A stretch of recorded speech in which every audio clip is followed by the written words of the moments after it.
pelaku itu banyak melakukan tindak pidana dalam bidang administratif ya. Di antaranya misalnya setelah memotong tidak menyetor atau memanipulasi faktur pajak.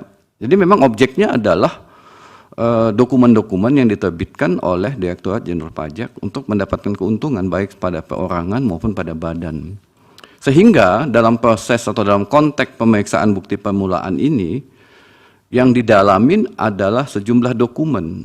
Dan dokumen itu tentu berada di tangan wajib pajak. Nah, dalam pemeriksaan bukti permulaan ini, output yang ingin dicapai adalah benarkah dugaan perbuatan itu digolongkan sebagai tindak pidana perpajakan merugikan pendapatan negara atau tidak. Untuk memastikan itu supaya kewenangan yang dimiliki oleh PPNS Direktorat Jenderal Pajak menjadi lebih pasti.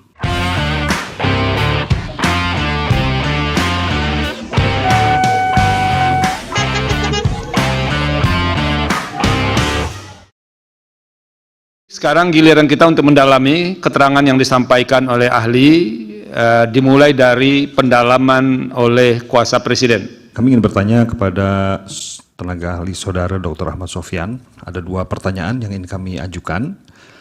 Pertama, bagaimana menurut ahli mengenai kekhususan pengaturan hukum formil dalam tindak pidana di bidang perpajakan sehingga beberapa norma diatur berbeda dengan hukum acara pidana sebagaimana yang diatur dalam KUHP. Kemudian selanjutnya yang kedua, sebetulnya terkait dengan pertanyaan pertama, pemeriksaan bukti permulaan dalam penjelasan pasal 43 Undang-Undang KUP memiliki tujuan dan kedudukan yang sama dengan penyelidikan. Apakah menurut ahli kegiatan yang dilakukan oleh pemeriksaan bukti permulaan dalam pemeriksaan bukti permulaan dapat dilakukan upaya pra-peradilan? Sekarang giliran dari kuasa pemohon, silakan. Pertanyaannya adalah, apakah karena ruang lingkup pelaksanaan pemeriksaan bukti permulaan ini lebih luas dari ruang lingkup pelaksanaan penyelidikan sehingga dilakukan penyesuaian, dan apanya yang disesuaikan antara penyelidikan ke Buper ini? Apakah wewenangnya diperluas atau apanya?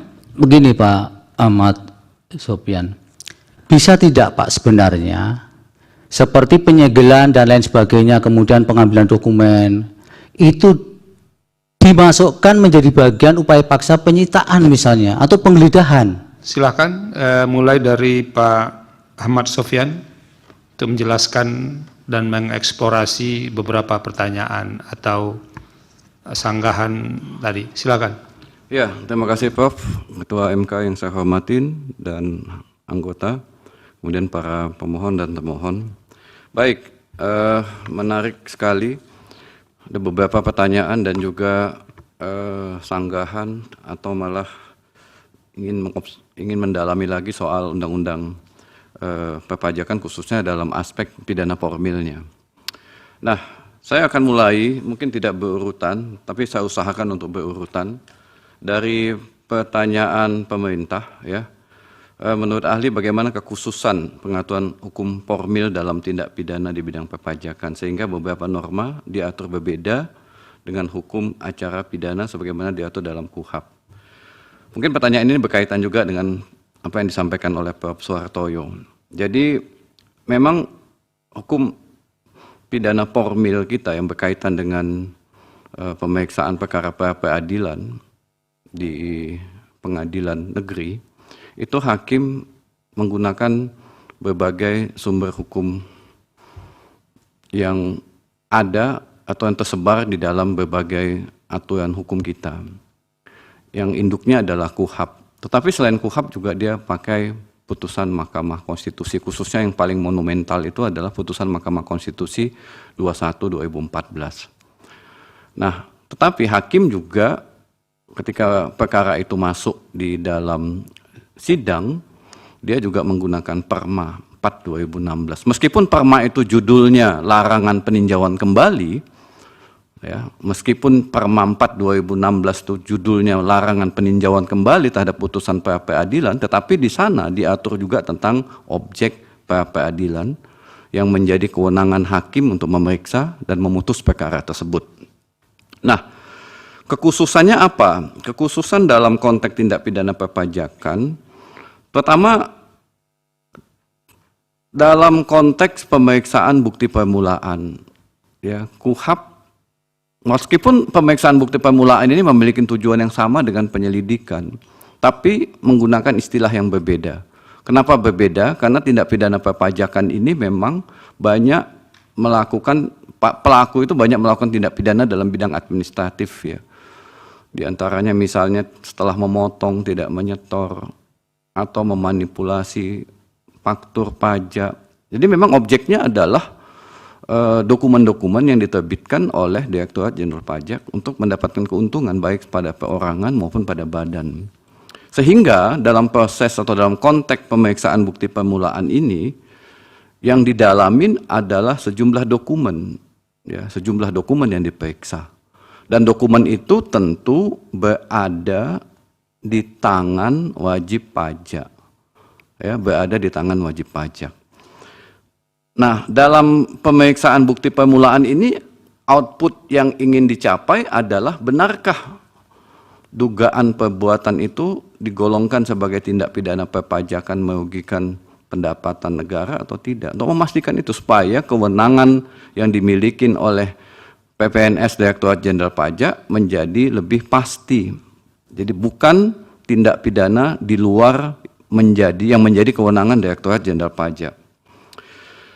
Jadi ada beberapa, dan terutama adalah pemeriksaan bukti permulaan itulah yang memiliki kekhususan. Di samping memang aspek-aspek yang lain, terutama dalam mendapatkan kepastian, ya, bahwa perbuatan tersebut masuk dalam kategori tindak pidana di bidang perpajakan.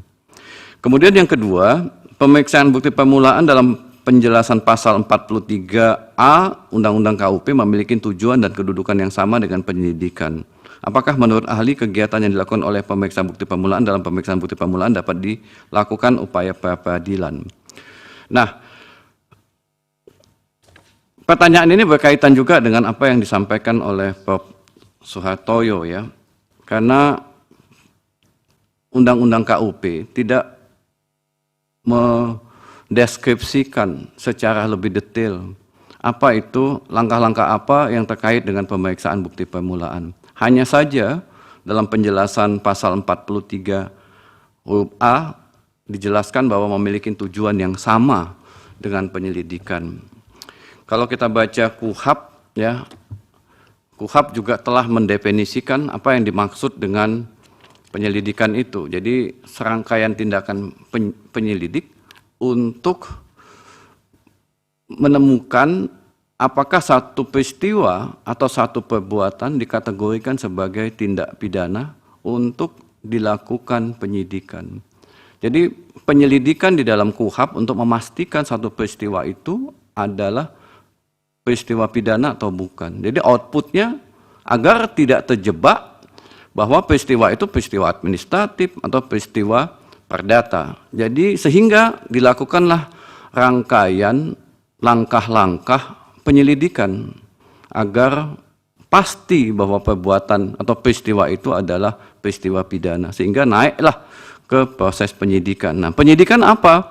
Penyidikan itu adalah tindakan atau perbuatan yang dilakukan oleh penyidik dalam rangka menemukan alat bukti, sehingga dengan alat bukti tersebut menjadi terang dan menemukan tersangkanya. Jadi memang penyelidikan kemudian dalam konteks Undang-Undang KUP yang namanya pemeriksaan bukti permulaan adalah sebuah batasan untuk memastikan ini tindak pidana di bidang perpajakan, ini tindak pidana yang diatur di dalam Undang-Undang KUHP atau tindak pidana yang diatur dalam undang-undang khusus lainnya. Jadi ada batasan untuk melakukan langkah-langkah. Kalau kita lihat di dalam di beberapa negara, mereka menyebutnya memang ada istilah pre-investigation. Ya, pre-investigation itu ya penyelidikan. Ada investigation itu penyidikan. Jadi pre-investigation untuk memastikan ini adalah sebuah tindak pidana atau bukan. Dalam konteks perpajakan, apakah ini tindak pidana perpajakan atau bukan. Nah, untuk memastikan bahwa ini adalah tindak pidana perpajakan, maka dilakukanlah pemeriksaan bukti permulaan. Nah, saya kembali ke pasal yang sebagaimana tadi dipertanyakan oleh Prof. Soehartoyo. Apakah, ya pertanyaannya, apakah ketentuan yang diatur di dalam pasal 8 ayat 3 huruf A sampai huruf G ini ada yang merupakan langkah yang masuk dalam ranah penyidikan atau langkah upaya paksa? Nah, yang menjadi objek pra peradilan memang sudah ada batasan upaya paksa yang ada di dalam klaster penyidikan. Apakah di dalam penyelidikan ada upaya paksa? Ada saja, ya. Tetapi itu ada dalam ranah penyelidikan. Ada upaya paksa dalam ranah penyidikan, ada upaya paksa dalam ranah penyelidikan. Nah, kalau saya definisikan, saya coba meminjam definisi yang ditulis seorang penulis di sebuah jurnal. Dia katakan begini, Prof. Upaya paksa itu merupakan satu tindakan yang bersifat memaksa, yang dilakukan oleh aparat penegak hukum pidana atas kebebasan seseorang atau kebebasan memiliki serta menguasai suatu barang atau kebebasan pribadinya untuk tidak memperoleh gangguan dari siapapun. Ya. Jadi tindakan yang bersifat memaksa yang dilakukan oleh aparat penegak hukum. Jadi ada tindakan yang memaksa.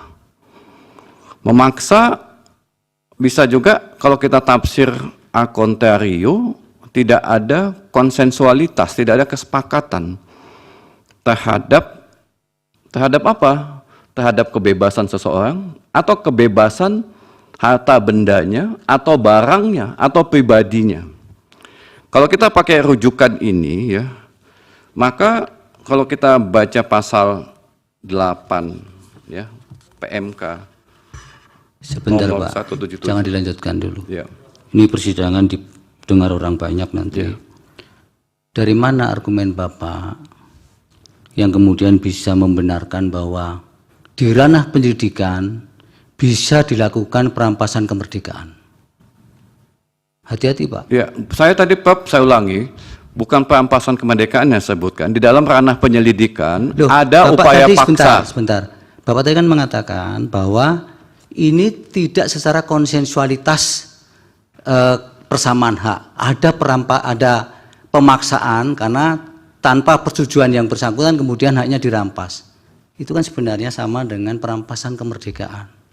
Nah, ini kan inheren dengan statement Bapak bahwa ada upaya paksa itu di wilayah penyelidikan. Hati-hati di mana itu Pak diatur? Ya, jadi dalam misalnya begini Prof, ya, di dalam cukai, dalam undang-undang bea cukai itu ada penyegelan. Penyegelan ini ditafsirkan juga sebagai upaya paksa, sehingga dalam beberapa case, ya, penyegelan itu diuji di lembaga pra peradilan karena ditafsirkan oleh pemohon sebagai upaya paksa, ditafsirkan, ya, penyegelan. Jadi karena penyegelan itu ada di ranah penyelidikan, bukan di ranah penyidikan. Nah, jadi penyegelan itu artinya orang pemilik barang dilarang masuk ke tempat itu. Nah, karena beberapa kali dilakukan pra peradilan terhadap penyegelan oleh aparat PPNS Bea Cukai itu, akhirnya keluar SEMA, saya lupa SEMA-nya, ya, yang menyatakan bahwa penyegelan itu bukan ranah atau objek pra peradilan. Jadi itu yang ingin saya sampaikan, Prof. Oke, saya lanjut, Prof. Izin, Prof. Silakan. Ya, izin Ketua.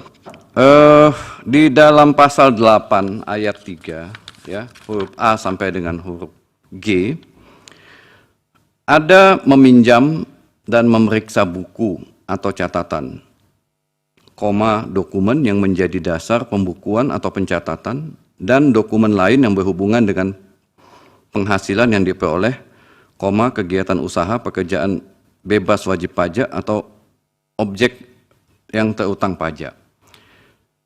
Kemudian ada B, mengakses dan atau mengunduh data, informasi, dan bukti yang dikelola secara elektronik.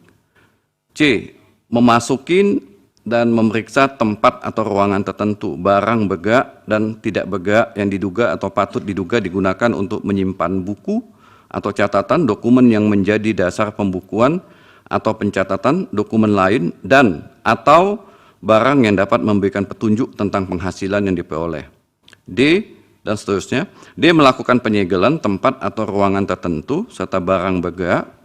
E, meminta keterangan dan bukti yang diperlukan dari pihak ketiga yang mempunyai hubungan, dan seterusnya.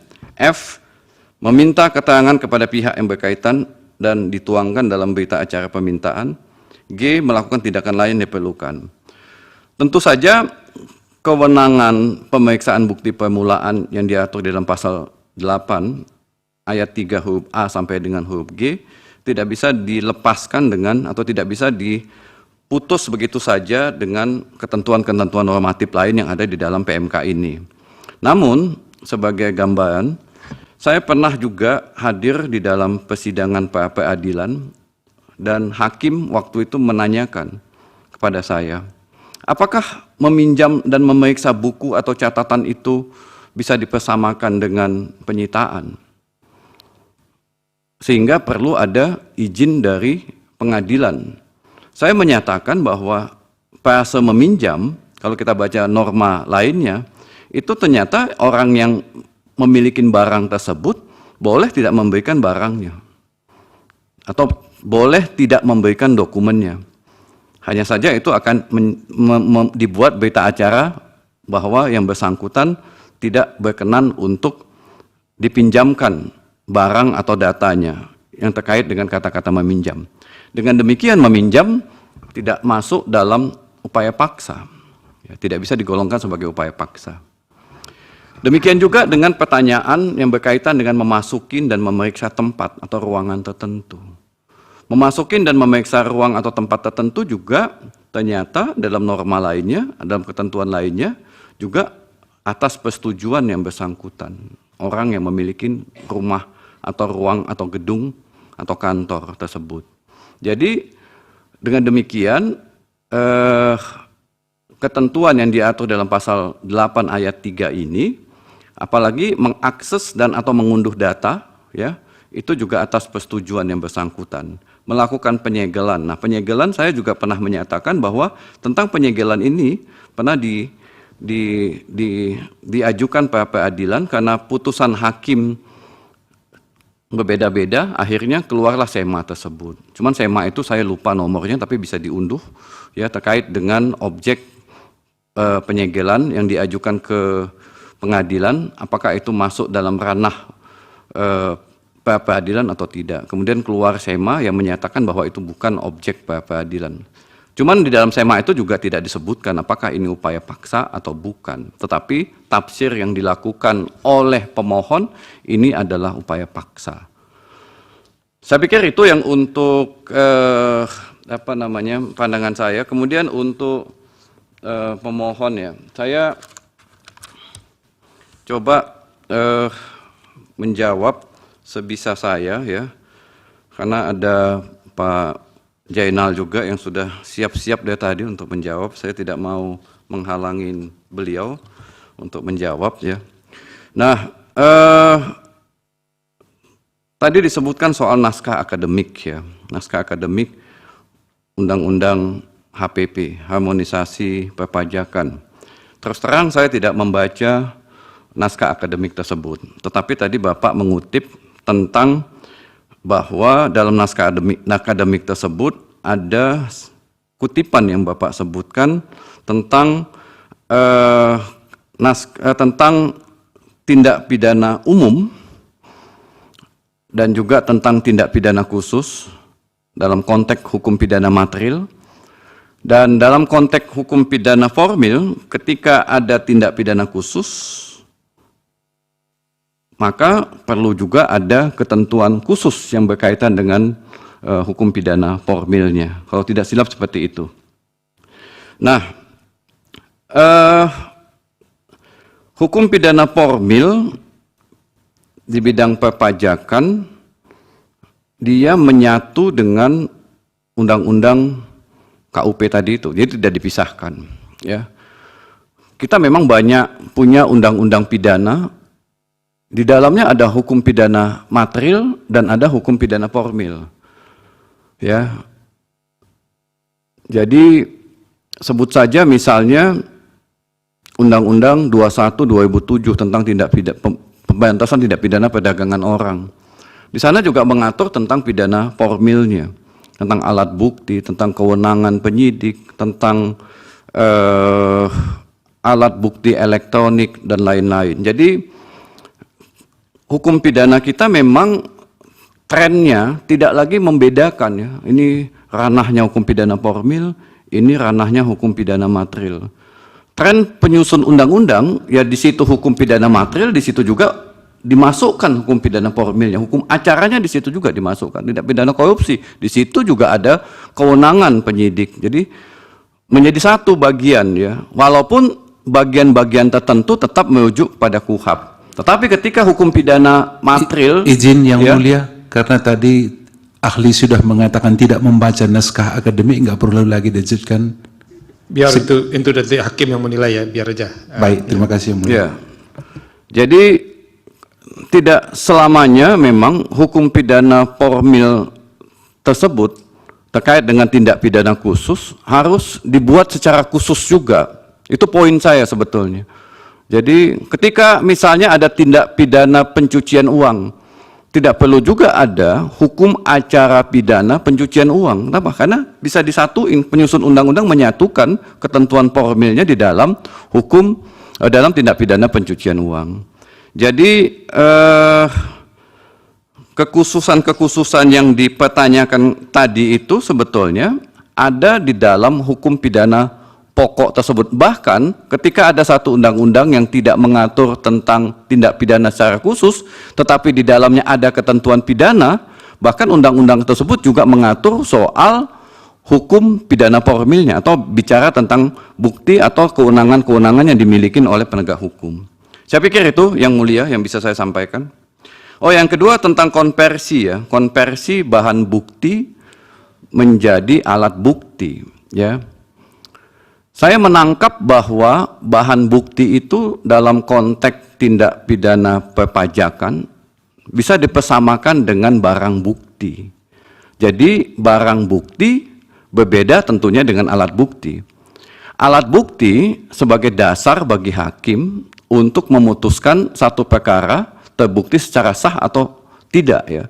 Berdasarkan putusan MK juga disebutkan dan berdasarkan pada pasal 183 KUHP, untuk memutus satu perkara pidana, hakim menjadikan dasar minimal 2 alat bukti yang sah ditambah dengan keyakinan hakim. Jadi dia tidak sebutkan di situ berdasarkan barang bukti yang sah, tidak, tapi didasarkan kepada alat bukti yang sah. Saya pikir itu, terima kasih Ketua. Kepada kedua ahli, Pak Ahmad Sofyan dan Pak Zainal Arifin Mokhtar, terima kasih sudah menyampaikan keterangan ahlinya. Semoga itu bisa nanti dijadikan salah satu bacaan atau referensi oleh hakim di samping keterangan-keterangan yang lainnya dalam menyelesaikan permohonan ini. Dengan demikian, sidang untuk perkara 83/PUU/21 Romawi tahun 2023 dinyatakan selesai dan sidang ditutup. Hadirin dimohon berdiri. Yang Mulia Majelis Hakim Konstitusi meninggalkan ruang persidangan.